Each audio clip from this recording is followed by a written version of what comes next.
Ladies and gentlemen, we have the privilege of honoring Mr. Edward Asner with the 2011 International Student Film Festival Hollywood Lifetime Achievement Award.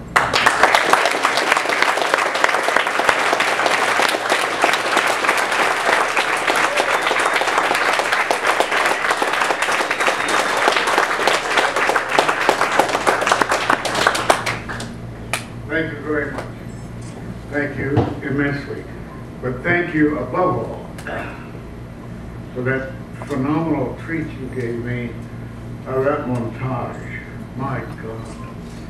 To see the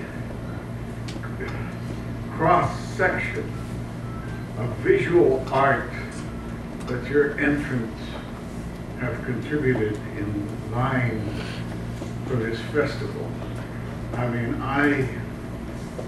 I'm dazzled by the artistry that I have witnessed here today. It's interesting to me that I sit here and watch Mr. Rudkin be honored. I feel rightfully so. I'm glad he brought so many with him from the Midwest. I don't know how long I'm supposed to be up here. I have been a professional actor since 1953. What is that? That's 47, 57, 58 years. It has been a glorious, glorious ride. I have been in a glorious brotherhood and sisterhood of performers that I would die if I were taken away from it. And when I'm taken away from it, I will die. But how lucky, how fortunate I have been. At the same time, I have witnessed the vast changes that have appeared in our field called showbiz. So while you're pursuing your art, don't ever forget your fellows, and always maintain those standards of excellence that you create on that screen. And try to maintain those standards of excellence for your fellow artists. But I really am appreciative of this award to Madam Supri, and to wish you keep the spine straight and unbending and keep those standards high. I love you all. Thank you. At Laura Batchelor Middle School in Bloomington, Indiana, to give middle school students the opportunity to use technology to produce video and other media-related projects. The program began with 30 students and has grown to around 300 members each school year. He has been bringing students and their films to the International Student Film Festival Hollywood since its first festival in 2003. In 2005, and then again in 2010. Mr. Rudkin and his students received official press accreditation to cover the 60th and the 65th anniversary ceremonies of the liberation of Auschwitz in Poland. This past summer, Mr. Rudkin took a crew of middle school students to shoot documentaries in Australia, New Zealand, Hawaii, and Fiji. Now, this man is truly deserving of the International Student Film Festival Hollywood 2011 Award of Excellence. Ladies and gentlemen, Mr. Jeff Rudkin.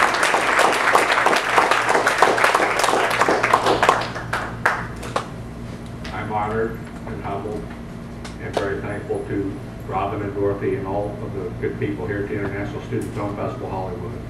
It's been a real journey. This has been an incredible film festival for our students to participate in.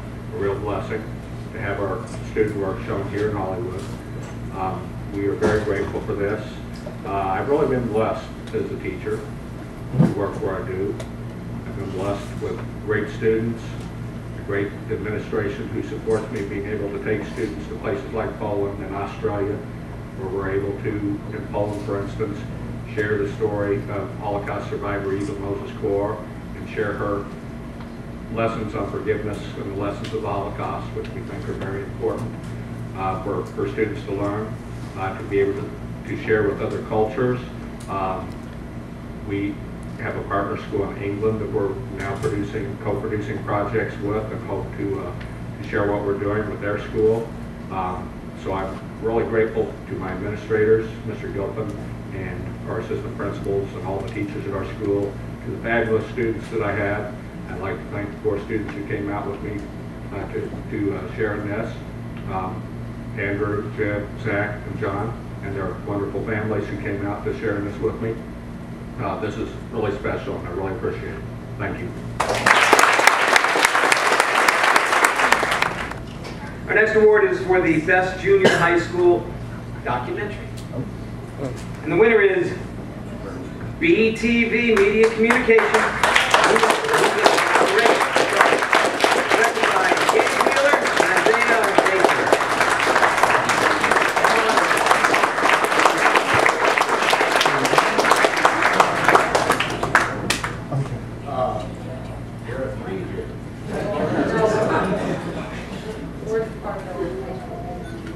Oh, come on, you want to say anything?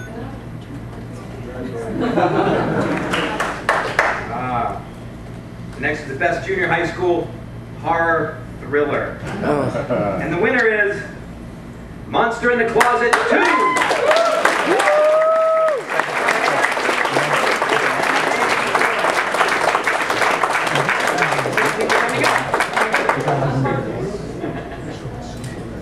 I see why you brought so many people.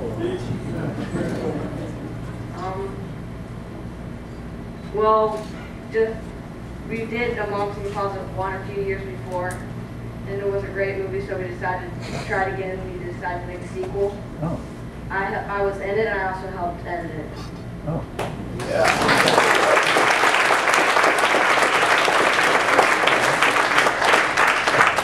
Next year, of course, they'll be here with Monster in the Closet 3.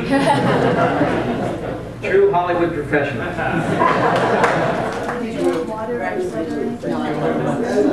Getting to involve myself in somebody else, becoming someone else, taking the words of, and this is expecting it to be a good script, taking the words of an intelligent writer and being able to play them as an instrument better than anyone else could. That's my joy. It's an honorable, a very honorable profession. It is an artistic profession, and I think being a good actor helps you become a better person. I think I'm better because I'm an actor. Well, I love doing Elf. I thought that was the definitive Santa Claus. I love doing Up, because it's a gorgeous story and I was part of it. I loved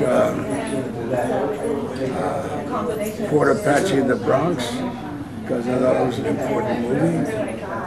I loved doing JFK, I thought it was a very important movie. But above all, I was able to get real, even more real with television and the movies I've made there. And looks like I've got more people following me for voiceover in cartoons than anything I've done on camera. I'll tell you a funny story. When I came to New York and I had done very little film, I did a thing called, where she played Casey Somebody, crime photographer. And the director who had to take over, the first director got sick, the director who took over didn't care for me, and he picked on me. They don't do that very often. I didn't know what to do. I think I was coming down with the flu or something. So then Beverly Garland showed up the next day, and I went up to her and I introduced myself. I was hoping that she would be nice to me. She was very businesslike, and you know, I didn't get the sympathy that I was looking for, the warmth of female companionship. Many years go by, and on Mary Tyler Moore, a role came up where Lou Grant has a girlfriend who wrote him a Dear John letter when he was in a foxhole. Well, she's come back to town. Are you with me so far? Yeah, you're with me. You sure? She comes back to town, and she would like to see me for dinner. And I want to say, get here. But Mary talks me into going. I go to dinner with her, and I'm starting to fall in love all over again. Well, at the end of the scene, she says, "Say, Lou, could you loan me $100? I said, "Why?" So she could get her boyfriend's saxophone out of hock so they could go to Vegas so he could play a gig in Vegas. And I thought, and I swallow my gorge and I say, oh, why not? I give her $100. And I've ordered Cherry's Jubilee for dessert.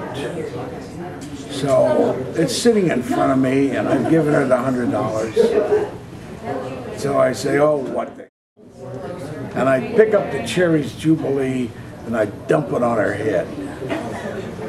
Well, when they were looking forward to casting that role, I thought, hey, Beverly Garland would be perfect for that role.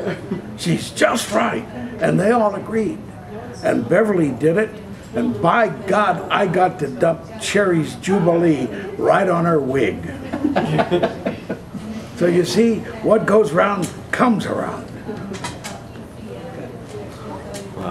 Get up off the floor and stop rolling and laughing. What do you think of the Holocaust survivor, Eva Kor? I think they ought to clone her. It's unbelievable. A little short midget like that can be so filled with energy and talent and the ability to convince and sway people. I guess I'll have to blame it on Dr. Mengele. Who was your role model in life, and if so, how did they help you get to who you are today? My journalism teacher in high school was a great inspiration to me. My football coach was a great inspiration to me. In terms of actors, I adored Spencer Tracy, I adored Frederick March, and above all, I adored all actors who made up that great Hollywood stable of character actors. Who was your favorite actor or actress to work with? Jack Lemmon was wonderful. He was wonderful. I liked Stephen, what's his name? Our casts were always great. With Mary, with Lou Grant, we had the finest actors in the business.